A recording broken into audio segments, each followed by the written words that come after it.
is up with it, YouTube? You know, this TK with Cuts by Kelly, and we're going straight into this video as well. We're going to do a ball fade, and he's actually knocking all of the top down to like a number 2.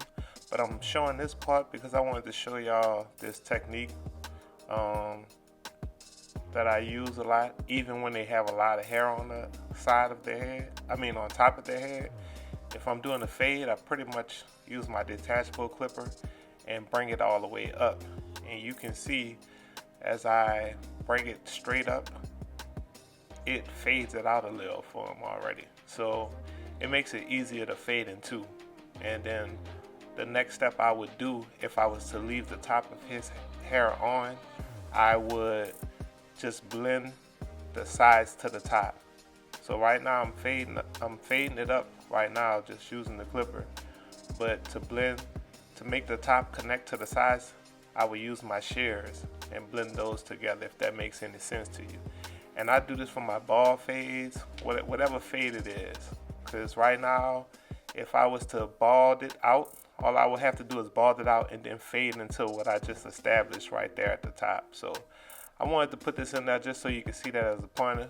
Maybe in the future, you already know I'm building my clientele, so in the future, as I get more and more clients and diversify my clients, then I'll definitely have more videos with straight hair. But yeah, so now I'm just gonna make my ball line, then I'm gonna knock his hair down so we can actually get into the haircut that this video is about.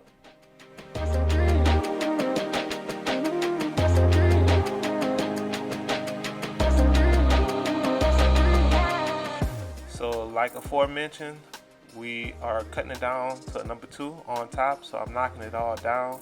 Hey guys, make sure you like and subscribe to this channel if you like the content that I put out, and yeah, all the stuff that I do on here. I'm just trying to build a base of good content for you, so you actually can learn from the person who don't know how to cut hair all the way to the one who already know how to cut hair and is real good at it. Maybe you could get some pointers from me as well, because I know even though I feel like I cut pretty good, I still get pointers all the time from YouTube and Instagram and things of that nature. So you see, I set my ball line, then I set my midway point like I do in all my fades, and here is my number 1 all the way open, and I'm knocking out the weight at the top.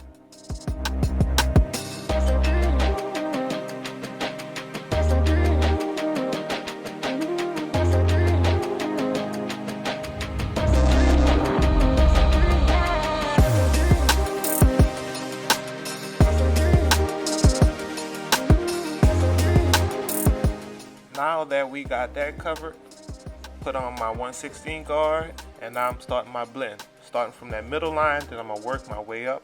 Y'all should know by now the fading steps. That's close, quarter, 3/4, and open. So like I always say, one reason why I really like this process, because I use it on any texture of hair. If we were to leave his hair on top like it was, I would still use the same method. It doesn't matter the texture, it works on everyone. A fade is a fade, no matter what the texture is.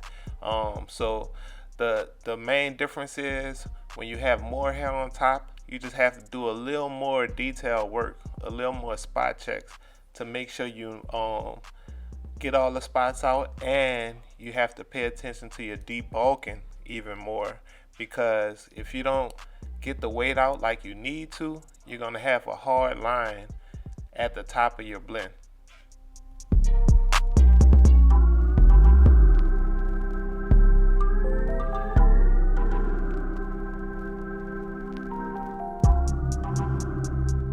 So now that we got our top blended and it looks pretty good to me, I'm here at the bottom and I have my blade closed. Then I'm gonna go quarter, 3/4, and then I'm gonna finish at open right at the midway point.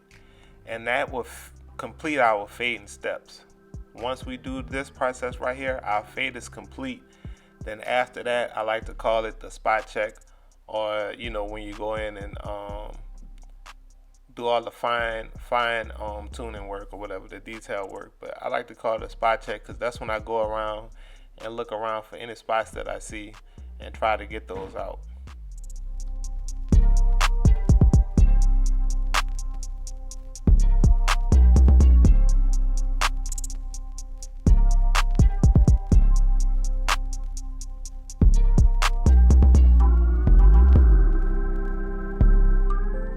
So you can see I'm connecting that bottom to the top like I mentioned. We did all our fading steps and it looks pretty good to me. Like I said, I don't see too many spots, and so now when I do my spot check, I just go around and touch up those areas where I see spots at.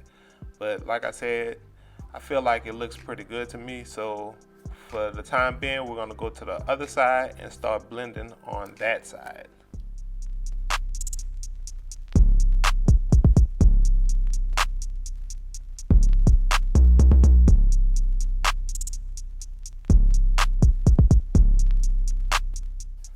So in the comments, if you use this technique, tell me if you like it.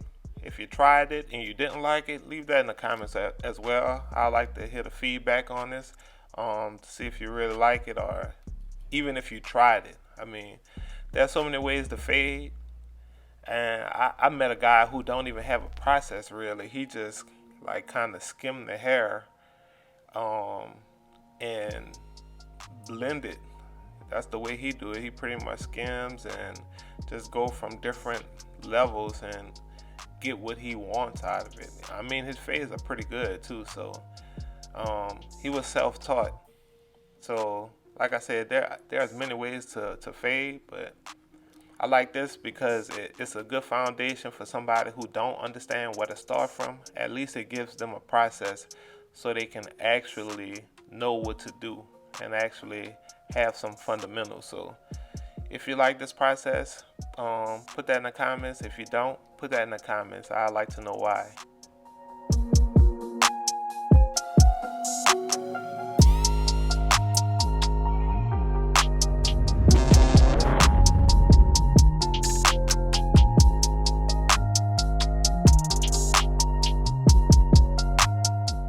So you see I'm about to fade the bottom into the top part like always. So I'm down here with closed and I work my way to quarter right now, and I'm gonna just continue to blend up each time I open up my lever.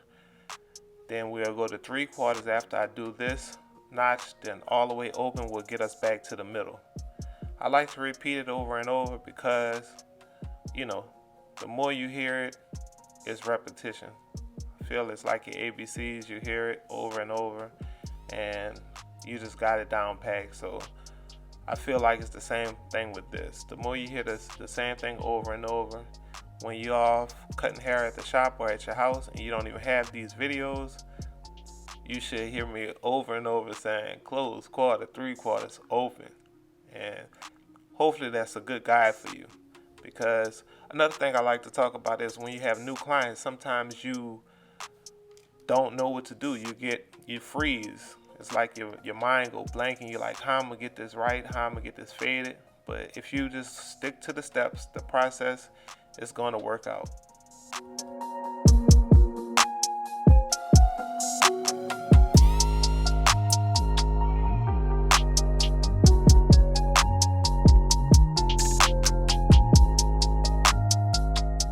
So guys, at the beginning of the fade, you know, we set our midway point all the way open when we're setting up to fade. I always say you can bring that midway point and set up that guideline all the way around the head, like make your ball line all the way around, then your midpoint all the way around, and then also knock out the weight all the way around. That will help that will help everything connect at the end. Your back connecting to your sides. If you don't, you could do half and half, one side and the other side, but just make sure you set your midway point because that'll be a guideline for you. Right here, I just wanted to put this little nugget in right here on the side. You know, typically you want to try to blend this out as well, and you go through the same fading steps. It's a lot of corner work over here though, because you don't want to take out too much hair depending on the client. So you want to use your corners good and really flick at it so you can get that desired look.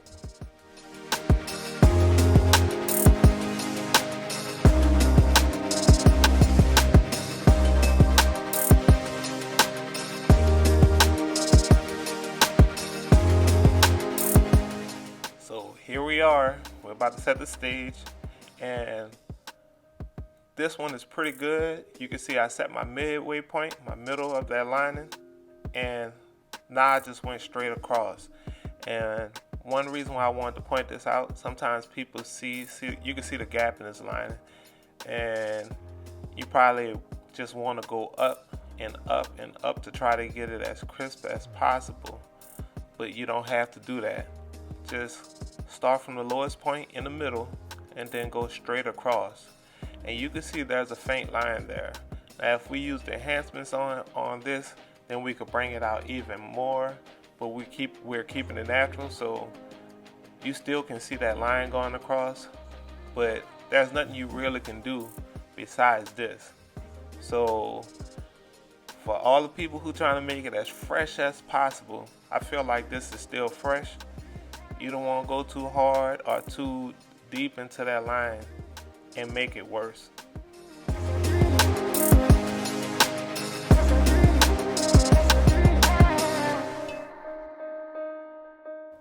So I hope you all notice it. Even though we don't have too much hair on the sides for the lining, it does look straight across, and that's what we're just trying to accomplish.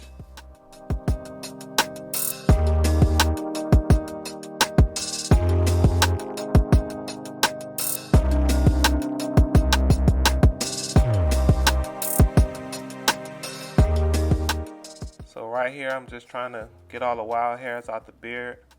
I like to use these because they got a fade blade or a surgical blade on here. I use my trimmers as well, but when there's a lot of hair, I like to use the clippers first to get most of the hair off, and then I can go and use the trimmers. For some reason, since the blade is so close, it gets it even more crisp than the clippers would. So just keep that in mind when you're working. Sometimes we usually want to use our trimmers just for the lining, but when you're doing some shape ups with the trimmers, it actually takes it to another level as well. But we're coming to the end of this video. I hope that you like this content that I'm putting out. I try to put out all of my content as much as I could, should I say, whether it's enhancements or not, because everybody doesn't get enhancements. Everybody doesn't like their hair to be enhanced, should I say. So I like to put all this content out so you can see it. Hopefully you like it. If you do, make sure you like, make sure you subscribe, make sure you hit the notification bell. Leave a comment if you have any questions or any concerns about what I'm doing. But with that, this is the finished look. This is TK with Cuts by Kelly, and I appreciate you.